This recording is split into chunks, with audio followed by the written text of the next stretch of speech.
Hi.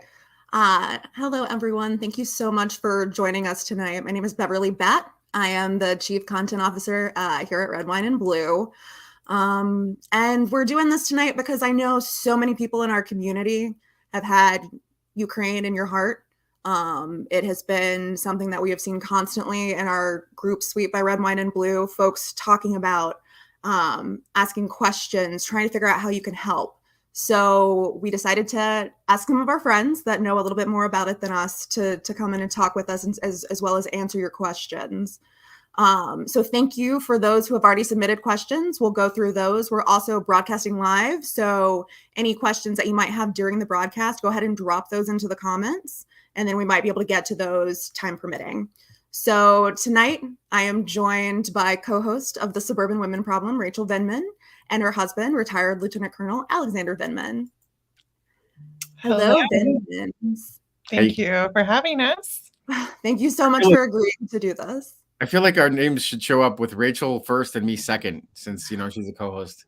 I mean, I also agree, but I didn't type it in. So okay. I typed it in. Oh, okay, gotcha.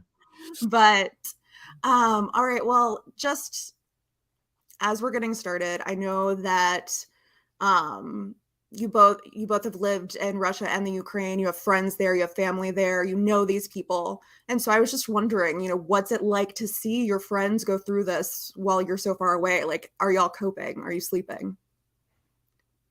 No, but for different reasons. I mean, I wrote something that was published in USA Today on Saturday, and about a friend that I have. I actually met her in Moscow, but she was Ukrainian, and when she moved back to Ukraine after living in Moscow after we left, and she got married, she has children, and I wrote a little bit about my interactions with her, and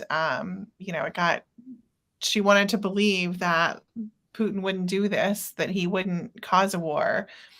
And then, her last message, when I said, it's absolutely going to happen, Karina, she said, we know, we read the news, but there's nothing we can do but stay here and hope. They are out of Kiev right now, but they're still in Ukraine. Her husband is a military age male, which is that they've deemed from 18 to 60. So he cannot leave the country. And she doesn't want to leave without him. So they are in the western part of the country. And likewise, we have a friend, similar age in Moscow, our old nanny. She is Russian. And last week, she lost her job because she works for a European company that's no longer operating. And, really it was overnight, I think, for her. Like, she just didn't one day Putin gets on TV on Monday, and I think most Russians weren't even tracking a lot of this. Do you think that's true? That's certainly true. I mean, okay. You read. I only know Tasha, but you. A lot of people don't believe that Russia's engaged in a war, or it's this special. What are they calling it? Special operation. It's a special military operation. But with regards to what's going on and how I feel about it, I'm on the phone or on the computer, the entire day from morning to evening. This is your 15th or 16th engagement of the day. I think it's 18. Oh. But lucky number 18. We appreciate it. So basically, I mean, in the first couple of days, I think everybody was reeling, and including the folks that are not like in government. If I was in government, I know exactly what I'd be doing. But, outside of government, I was trying to figure out how I could help. And I was doing a lot of doom scrolling on the Ukrainian sites to figure out what was going on, whether the Ukrainians were holding up, whether the capital city was still going to be in Ukrainian hands. And that kind of eased up as the week moved on. We're in day 8, and they're amazingly heroic. I mean, the human toll is only exceeded by the heroism of the Ukrainian people in defending their homeland. And we should recognize that they're defending our democracy, European stability, but really they're defending their homes. And they don't want to live under Russian repression. And in the week since it started, I've been in regular contact with my network of folks. So these would be like the former national security advisor, the cabinet level officials and stuff like that, to see what they need and in Ukraine, yeah, and communicate to our leadership here what kind of help they could offer. Right. So, like, lawmakers and other policymakers who are not in the White House, because certainly the White House State Department is in contact, but some other things are siloed. So Right. that's kind of what you're working on. Plus what? Yeah. And plus interviews and, Yeah. Just to explain to the people, because I think also in order, this should also kind of creep up, I think, on a lot of a lot of regular citizens, rather. We didn't have a deep understanding. So to kind of explain what's happening so that there can be buy-in from citizenry. That's really I think one of my primary objectives is to share with the American public beforehand, what was coming. And I wrote a number of different articles about it.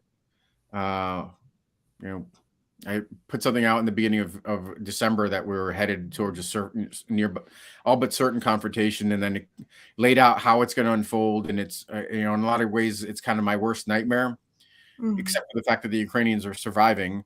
But in terms of how brutal the Russians are, they thought that they could roll into Ukraine unopposed, just go in and sweep away the old government and put in a puppet government. But the Ukrainian people won't tolerate that. And the Ukrainian army has inflicted heavy losses on the second most powerful military in the world. That's what it was known as. Right. And with vastly superior airplanes and tanks and all sorts of other stuff. But the Ukrainians have resisted and punished the Russian army and killed, at this point, 10,000 Russian soldiers. That's a staggering number, because when Russia was involved in 10 years of war in Afghanistan, they lost 15,000 in 10 years. They've lost 10,000 in a week. And that's really what's changed. The dynamic that's changed is that Ukraine is surviving, and there's a reasonable chance that that David may slay Goliath here. But in the midst are a lot of lives. In the midst of just enormous, for one person, enormous human toll. Cities being demolished. Cities of 1.5 million. Kharkiv is being demolished. Kiev, a city of 3.5 million, the size of Chicago, is being destroyed. Some of the really disturbing stuff that's going to affect. I visited these places. I've walked the streets, but there are some really the Russians are committing some heinous acts. They're attacking this evening. They're attacking a nuclear power station, and we could easily have a nuclear catastrophe in Ukraine that's going to affect all of us. It's going to affect Europe. It's going to affect all of us. It's already, frankly, starting to affect the United States with regards to there's going to be we're only starting to now see the foreshocks before. Actually, I filled up the car today, so I felt it. But those are honestly small prices compared to what's likely to come. Absolutely. No, I mean, I'm not going to say I'm happy to pay it, but I think it's worth it, is what I would say. I think the cost is worth it. But on that happy note, should we get to some questions? We can. I just want to mention one thing. I think we have to. It seems like a world away, but a way to look at it is the largest country in the world. This 11 time zones is attacking the largest country in Europe, and to the hubris, the kind of the wishful thinking to think that that's going to be limited is shocking, because right now we already are starting to see Russia's economy is getting crushed with sanctions. They're going to lash out. They're lashing out against the Ukrainian population, but there's a really high chance. The longer that this goes, the more they're going to be prepared to lash out against NATO. And there we have troops now. We have large numbers of troops.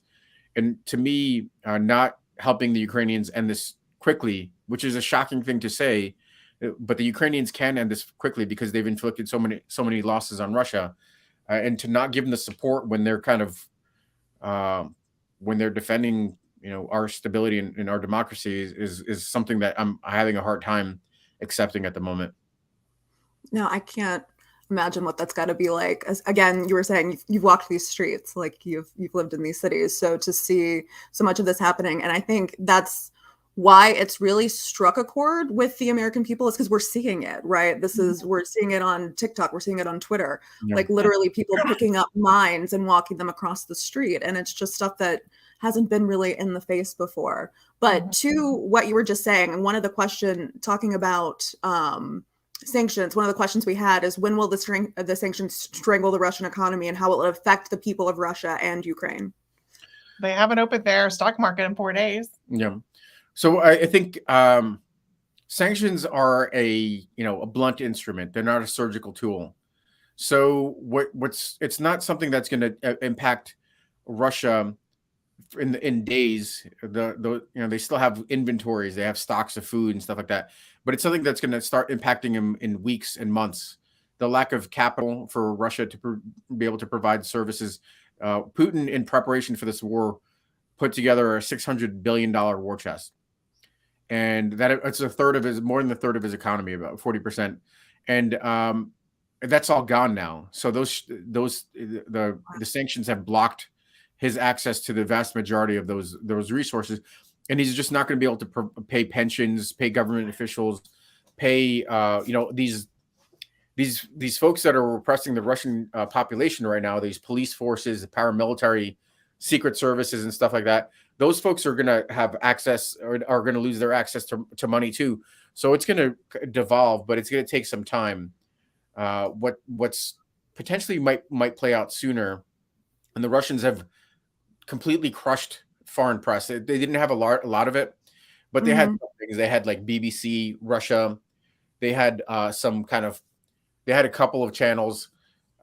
They've crushed it. It's all gone. Anything to do with free press is gone. And they passed legislation that said if anybody spreads false rumors about the war in Ukraine, they'll get sent to the war. And but it's going to be hard to deal with 10,000 body bags coming back to Russia. Right. They ran out of body bags. They ran out of the ones they had. Did they? Mm-hmm. Well, and that was a question we got a couple of times. It seems like a lot. We've been seeing these demonstrations, and that I don't know if it's the majority of the Russian people, but there is a backlash to that. So do we know what popular opinion is like, or how much access they actually have to what's going on the ground in Russia? They have very little access to what's going on. There's propaganda from the Russians saying that they're achieving all of their objectives. Who was on their propaganda today? Who? Oh, Rachel was. Rachel. I knew that. Yes, of course. My tweet about Tulsi Gabbard, they put it on Russian state TV. That's pretty awesome. I mean, I don't know. Have that framed. I imagine I was on Russian state TV. I'm sure you were. Yeah, hearings, but, yeah, it's okay. Yeah, you were. It's called Tucker Carlson. It was on a couple of days ago. It's not that we have a competition. Yeah. There's no. But I mean, but you just read something. You and your your research assistant. They were just reading something about this. So it's really Russian, really disturbing, frankly. So there are some people coming out on the streets in the hundreds, maybe in the thousands. I think in the first day or two, there were actually a lot of people out in the streets. I had some photos that I put out on Twitter, but the Russians, went after them and suppressed those protests. And now there's polling. Not polling, but like somebody was walking in the streets with pictures of what was going on in Ukraine and asking regular citizens of what they felt. And they were like, well, it's warranted. Putin is determined. He knows better than we do. So I have a feeling there's a good chance that, there'll be a divide. There'll be people that will come out and protest, especially these are called political protests. There'll be some people that come out political protests. But what's really going to have a major effect on what's going on, looking at my books. Our dog. What's really going to have a major impact is the social and economic protests. Once those start to explode, that's going to be hard for the Putin regime to tamp down on those. Speaking of the unrest that he might have at home, there's been a lot of talk, and I don't know how much of it is like Twitter speculation, but that his days in power might be numbered because there's going to be like this backlash to him, and that's happening. So, what do you think about those takes? Do you think that that's warranted? I think it's the beginning of the end. This is not prognosticating that he's going to get knocked off by his his evil henchmen or something like that, or that there's going to be a revolution that's going to take him out. But it's definitely the beginning of the end. I mean, this is going to be catastrophic for Russia with regards to its economy and its viability. This is probably going to take its economy and have it, I would say. And the fact that there was such a major miscalculation, of course, there's going to be scapegoating and stuff like that. But the fact that there was this is unfolded so poorly is going to be hard to suppress. So somewhere down the road, this is the beginning of the end. I mean, the discussion was he could stay in power till 2036. That's a long time. But his current term is up in 2024. He's an authoritarian. He's a tyrant. But they do have, it's called an autarky, which means that it's an authoritarian leader, but you have like these artifacts of democracy. So people get to vote, but they vote for who they're told, and stuff like that. So it'll be curious to see how these things play out, because I really do think it's the beginning of the end for him. What do you think comes next if he goes? I mean, there's a good scenario and there's a bad scenario.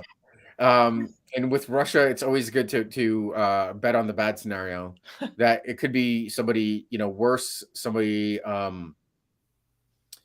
mean, Putin is not a madman. He's misguided, which is a funny way to put it, but that's actually an accurate way of putting it, because he has been guided by the reactions from the West. He's done all sorts of nefarious things, poisoned people with chemical agents, with nuclear agents, launched multiple wars, and he's just not been held accountable. So he's been guided to believe that things could go his way if he just puts enough pressure on, if he doubles down.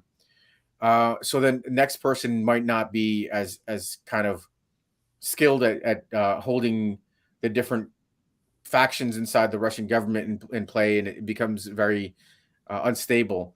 But the hopeful scenario is that Russia realizes it's not the Soviet Union and that it's not the Russian Empire, and that it really looks inward instead of outward for its feeling of Russian power. Because right now it believes that it's entitled to control the territories around it, which is a manifest destiny, right?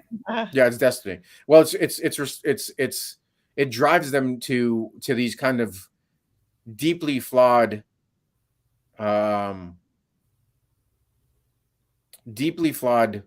gambles on Ukraine, when there are so many challenges internally to Russia for the prosperity of the Russian people. That's the hopeful scenario, is that they kind of shed these aspirations for empire or return to empire, and they focus internally on the things that they need to do to rebuild and be a powerful country, large country. And I just, that's a tough thing, because a lot of people are going to have to change their mindsets. And in addition to that, they're going to have to endure years of hardship of rebuilding. And that is always, I think, difficult. That's the struggle that Ukraine's had a lot of times when they've had these revolutions and, a lot of support, but, actually following through on that has been a struggle for them, because it does mean continued time of sacrifice. Right. I want to take this in a slightly different direction, because we got a question that I thought was pretty interesting. And that was, a lot of people have been asking, how are we talking to our kids about this, right? And so one was, how are you talking to your daughter about it? And how would you recommend folks speak to their kids about the conflict? She's pretty plugged in. she knows who the players are. She's just turned 11. She knows who the players are, and she's like, "Oh, let me guess. You're talking about Vladimir." I imagine she's a little bit of a foreign policy expert, a little mini. She's a burgeoning NatSec hobbyist. Yes, yeah, that's nice. A friend of mine reminded me a long time ago. I guess I put it on Facebook. She said to me, "Don't they know that Putin isn't our friend?" And so she made that observation quite a while ago. I guess we did explain it to her. But in terms of this conflict, I mean, I think, we've and how I would recommend talking to children who might not, have that base of knowledge, is that the largest country in the world attacked the largest country in in Europe, but it's massively larger. You can even show a chart. Maybe there are lots of charts on the internet about the power of the Russian military versus the Ukrainian military, and it's a bully. I think there's a more fundamental story about bullying, and bullying doesn't just occur between people; it occurs between countries. And Russia believes that big countries should be able to bully little countries. They actually truly believe this. And Ukraine resists that, and frankly, it's kind of the take down the bully type story. That's what's really kind of unfolding. Actually, our daughter had an incident at school today that I haven't even told Alex about. I haven't had a chance. Ooh, but she was incensed. She was like, and no one stood up and said anything. They just let him say it. And I love that she knows that that's not okay. And it gets tricky with NATO, and she's asked me, certainly, why aren't we doing more? Why aren't we doing more to help the Ukrainian people? And that's, as a country, militarily, all these things. And that's a tough answer. And, well, there's something to say about the fact that people are scared. They hear Vladimir Putin threaten nuclear war, and it works. And it works. But in fact, there's really not a huge there's not much to it, because we have more nuclear weapons, so it's called mutually assured destruction. It's something that prevented nuclear war for the entire time we had a Cold War. And our predecessors, our parents and grandparents were subjected to living under this kind of these kinds of fears, but our leaders managed it and still protected American interests. Right now, I get at times I get the impression that there's a lot more bending that's occurring to just some saber rattling, some sharp words that don't mean that much than there should be.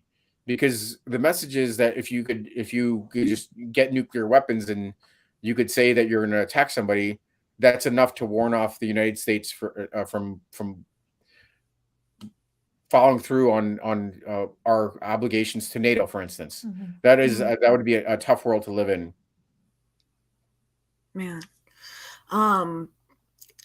we're dealing with, and no surprise, because we all know that Russia was behind a lot of the disinformation that we've seen, well, for a really long time now, that has crept into our democracy. So we've been seeing a lot of folks talking about seeing disinformation out there about the conflict already and trying to spot what's good. I wanted to see if there was something that y'all had been seeing out there, a common misconception, something that is a myth that you would like to dispel that's coming out of what we're seeing. You want to go? Only from the right, and they've kind of walked it back a little bit, but they, you still will hear a lot of people say, this never would have happened when Trump was president. Would you like to answer that? That's because he would have given it away for free. That's why, babe. He would have never buy the cow. Yeah. He would have never bought the cow because he got the milk for free. But in fact, Putin was getting a lot of what he wanted in terms of the disruptive force that Trump was, without really even having to work hard. It's just that Trump was a wannabe tyrant himself. So in Trump modeling somebody like Vladimir Putin, he was prepared to dispense with NATO, just exit NATO. And in that kind of scenario, frankly, Vladimir Putin doesn't have to worry about Ukraine or the Baltics. He could pick them off at his leisure, because there's not a powerful alliance to a collective defense alliance. If you attack one, you attack all. So this idea that somehow this wouldn't have occurred, it didn't occur in the Trump administration because they were interested in a second Trump administration where it would even be easier. And God forbid there's a second Trump administration at the end of this somewhere. That would be a scenario in which the world has come together to reject authoritarianism, to reject kind of might makes right mentality. And Trump would waltz in and undo all of that. He would take all this cohesion, all this momentum that democracies have assembled over the course of the week that's going to reshape the world, by the way, because this is not something that's going to be, it's not a flash in the pan. This is reformatted the world where the authoritarian regimes, where tyrants are held accountable. And if that's the case, he could really undo it. And that's something that bothers and scares me. But I don't think he's electable, so that's not a problem. I think that just getting back to the question about, how do you talk to your children? I think we really talk about the preciousness of democracy, and we use this moment to talk about it. Look, Putin has been in power for 20 years, and this is what happens.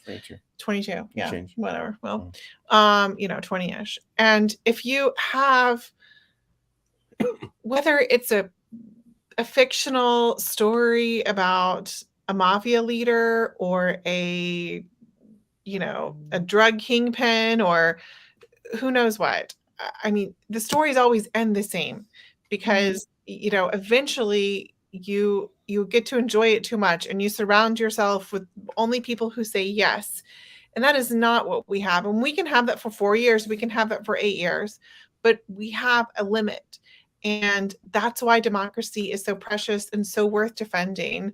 And all the work that we do at Red, Wine, and Blue on the podcast to, continue and to promote democracy and democracy education and just conversations with our fellow citizens is because it is a precious thing that needs to be protected. And we have to teach that to our children. Well, I think that is a perfect note to end this on. And I just saw that big yawn from Alex. And so with this 18 and what I hope final hit for you of the evening, I just want to thank you both so much for coming and talking to us about this. It's been really huge, and our members love y'all and are very, very appreciative. So thank you so much. We should do drinks with the Vindmans or something sometime. Neither of us really drink, but we could we're not really that could be lots of fun.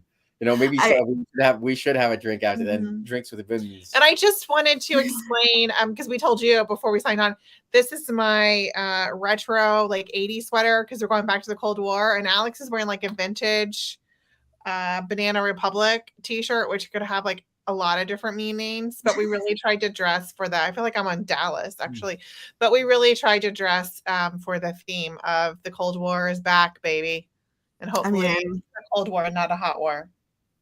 Cold War, not a hot war. Cold War fashions, not hot war fashions. Not Mad Max Fury Road. I'm going to go hot war here now. But anyway, thanks for having us. Thank you so much. Take care. Good night.